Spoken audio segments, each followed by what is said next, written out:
Hi everyone, nice to see you all on this lovely Thursday. Hey, how are you doing? We've got a really nice Thursday here, bright sunshine outside, a little bit nippy in the morning, but I actually quite like that because it makes us start feeling like it's winter.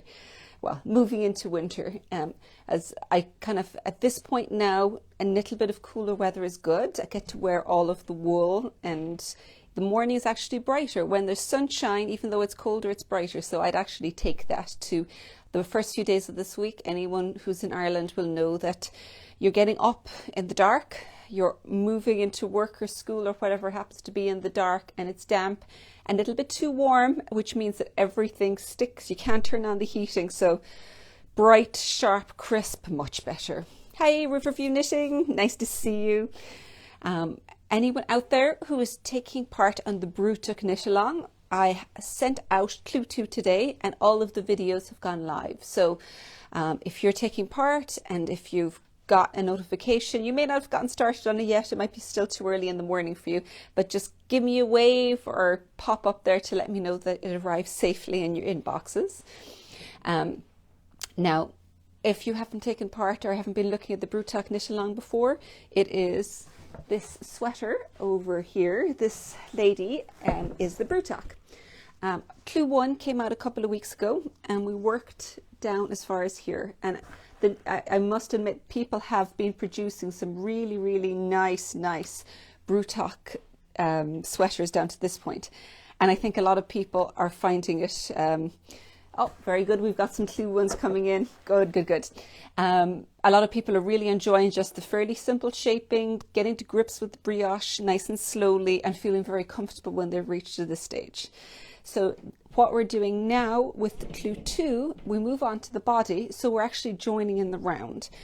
If you haven't done brioche in the round before, it's just a little different because you never turn to a wrong side row, which means that the first round is the same as the first row flat. But then the next one, when you come to one that had been your brioche purl or brioche knit on the other side, that will now be a brioche purl, and then the one in between is slip one. So if that's new to you, go do a little review on some of the brioche purls, which are going to be on in the videos as well, so you can see what it looks like. It's not complicated, it's just a little different.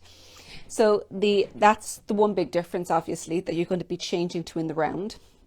Also, when we were doing flat, remember there was an end stitch on the end of each to help compensate for the fact that we don't want brioche right up to the end. Those we're going to knit together, the first and last on the front and back, and same on the other side, and then those stitches are going to be incorporated into the brioche stitch pattern so that the whole thing then is going to be worked around as brioche knit.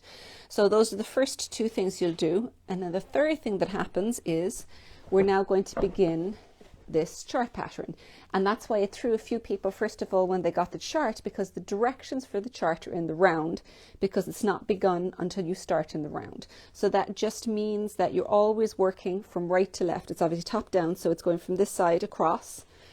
The stitches are always going to be the same. It's the same increase, same increase, same one on both sides, and 2 decreases. They're moving in position because that's how you end up with the shaping moving out, but it's always the same stitches, just at different places. And obviously it only happens every other round. So if you've got a round where you've got purl stitches, you're never going to have anything happen. All of those action stitches or increases and decreases only happen on the knit rounds or the brioche knit rounds, which if you're doing it back and forth in rows would be your front of your work or your right side of your work. So if you're on a purl round, a brioche purl round, you know that it's not going to have any things happening other than working the stitches that you see in front of you. So I found that very helpful to try and get my head around, trying to remember where I was. Just remembering if it's a brioche purl round, there is nothing but the brioche purls and slip-on yarn overs happening. So just keep that in your head. So that's all that's going to happen all the way down to this point here. This one is a slightly cropped top, But if you want to make it longer, you will just work an extra repeat of that chart in the front.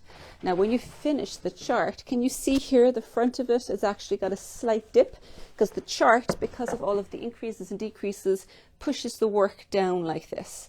So to compensate that a little so that it wouldn't be a whole pile longer in the front, I've done a few short rows worked across the back. And so it means that you've got a little dip in the front, a very slight one to bring it down in the back, but it means that you don't have as much of a difference between the front and the back.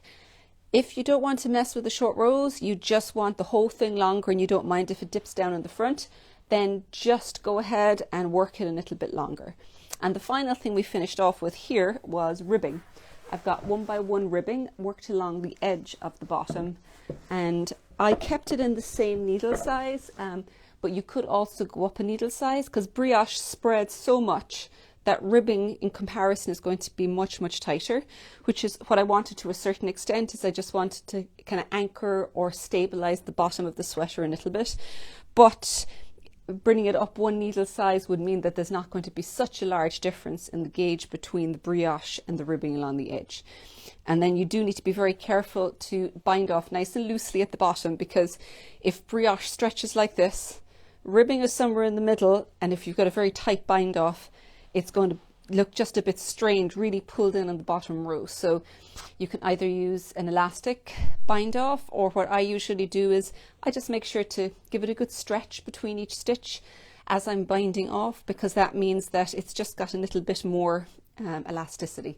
The way I always think of it is, if you've ever done colour work and you know when you're stranding and you're bringing the yarn up that you haven't worked up behind it, and you often stretch your stitches out, that's the way I always think of bind offs when I'm trying to do a looser bind off. Is I think of it like working stranded colour work, so that there's just a little bit more stretch behind, which allows just a small bit extra yarn so that it's not going to be too tight. So does the hopefully that overview of the Brutach Clue 2 make sense to you all? If it doesn't, and if you have any questions, pop them all up here. But that's kind of the biggest happening this week here, obviously, is releasing that, particularly in relation to you all out there. But if you've been looking on the grid, you may also know that there's a few exciting things going on here. The first one that is just wonderful is Laura. She has started working with me in the shop. And she's upstairs, in fact, beginning the season's packing. So I would have brought her down here and got her to introduce herself, but she's too busy today. So next Thursday, she can come down and say hi to you all. So if you pop into the shop here, if you're local, you're as likely to see Laura as me. We've worked a little bit together before, because she's actually helped me previously on doing some of the Celtic Knits Club's packing last year. And when I laid out the shop here, she's got some background in visual merchandising, so she kind of just helped with just putting things together and stuff, because shop layouts was totally new to me and not where my head was at. So having someone who's got experience in that has been wonderful. But yeah, it'll be wonderful to have somebody else in here with me as well, to share the load, so to speak. Because as you know, Nadia does help with a lot of my social media and that whole end of things. She's not in Cork, but she's further up the country. But now there'll be some physical help also in the space in here. So we will be a little bit all over the place for the next couple of weeks between shipping those orders out and to be able to organize things better. We've got another enormous order of shelving coming in that should come tomorrow. So we'll be buried in shelf building and reorganizing stock for a while, which when you're doing it is very hard work, but once it's done, it's amazing, because you've got more places to put everything and everything's well organized and in its place. So that will be excellent. And you may also have noticed the other thing that was on the grid this week is we've reached 15,000 followers on Instagram. So I want to thank all of you who are in here listening and who are following me on Instagram. And I hope you have all jumped in and joined the giveaway. It's a really big giveaway. You get to pick one of the masterclasses from Teachable, and I'm also going to include a €100 gift voucher for the winner. And we'll have the winner announced next Thursday in the live. So you can pop into next Thursday's live and I'll make the announcement as to who has won it. It's going to come from the grid post. You just put a comment in and we're going to use just a random.org number generator to pick a post number, and I will let you know who actually won it next week. So make sure you join and make sure you pull your friends in and let them know that it's join. Oh, Christina, you're late to the party. You're just back from having the food. Yeah. Oh, very good. You're all protected for another winter there. Christine, I was just going over the Brutach Knitalong, but I'll be posting this up to the grid again afterwards, so you can see if you're taking part in the Knitalong, what we were talking about, and just to talk through the clue. And please just pop up questions there. I'm happy to answer them. I would like to share something new that just arrived yesterday and I've just gotten up in the shop that are just so cute. I've got a couple of yarn bowls, which I just think they're so nice. They're really sturdy and very solid.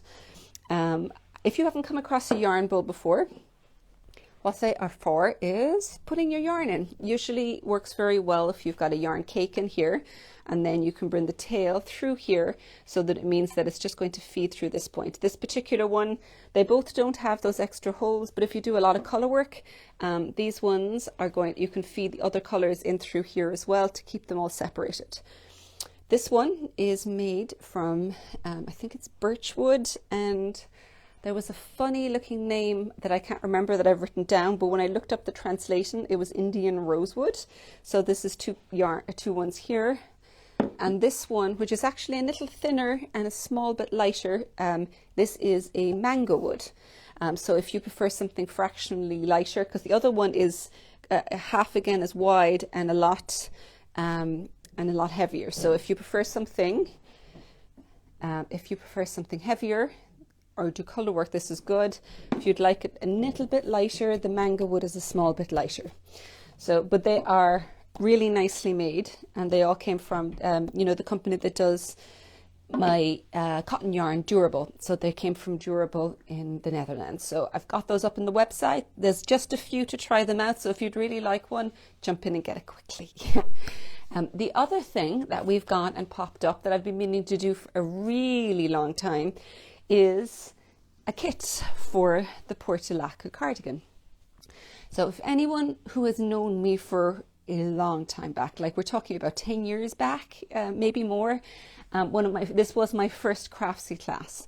On Craftsy, it was Celtic cables, and the Portulaca cardigan was the cardigan that went up. It's knit in soft Donegal, which is 100% merino, but it's woolen spun, so it's kind of much lighter than a lot of merino you might have used before, and it's got it's a little bit more grippy, so it's particularly nice for cables, and it doesn't have the same density that you'd have if you've got a thicker spun. Bess, you're from Ohio and you're looking forward to your Seasons Club package. Excellent.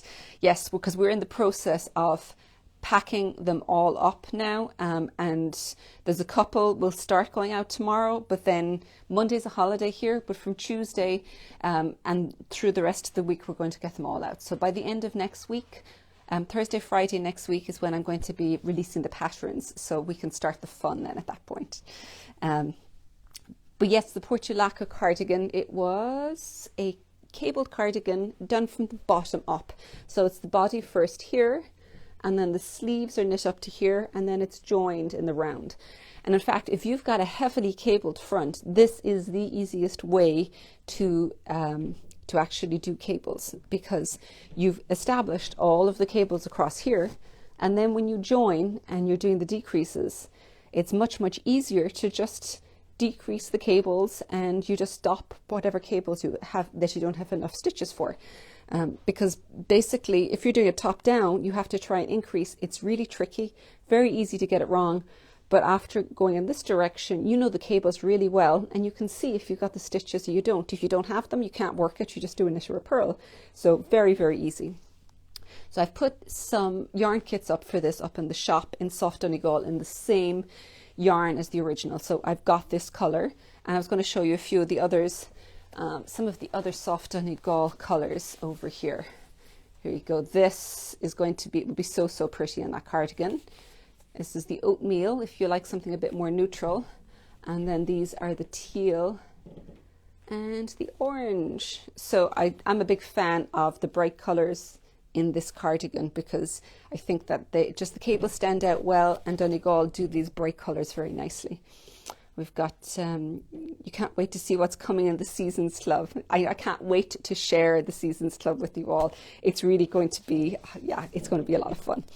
So I will talk about that more next week. I don't want to give away too many secrets this week, because this week is all about the Brutach Clue 2 and, of course, the Portulaca cardigans. Yarn kits, I should say. So does anyone have any other questions outside of the Seasons Club? Because that's staying secret. If you did miss the Seasons Club, actually, it's a rolling subscription, but I will open it up for new subscribers before every 3 months. So I'll make sure that you all know about it, because that's going to be another month away yet. I think the time's going so quickly that I can't even tell. It might actually be another 6 weeks away. I can't tell anymore what month it is or how long things are between things, because all of my days and months are just merging together. And I think part of it is planning so far in advance. It means that time just gets very compressed, and it's hard to remember what's happening when. But that's neither here nor there. So thank you all for joining me. I don't think there's any more questions down here. I hope you enjoy your Thursday and enjoy your knitting. And if you are doing the Knitalong, jump into the Knit Hub so that you can join other knitters and share what's going on, because we have had a few times over the last week where there was questions that people were a little confused on, and before they went and actually gave me a shout about it, they went in and took a look, and there was 1 or 2 people with the same question. So very often there's going to be similar questions are popping up, so it's a really good place to take a look and gives you a heads up before you might head off down on the wrong route. So make sure you jump in. All right, you have your Craftsy class. Oh, very good. There's just somebody saying that they've got the Craftsy class. If you have the Craftsy class and you want to knit the Portulaca cardigan, the yarn kit's going to go really well with that, because the pattern is still as part of that class up on Craftsy. It's changed names a couple of times and has moved through different places, but the classes still exist, and it is back on as Craftsy again, which is great that it's still there. So, all right, bye everyone.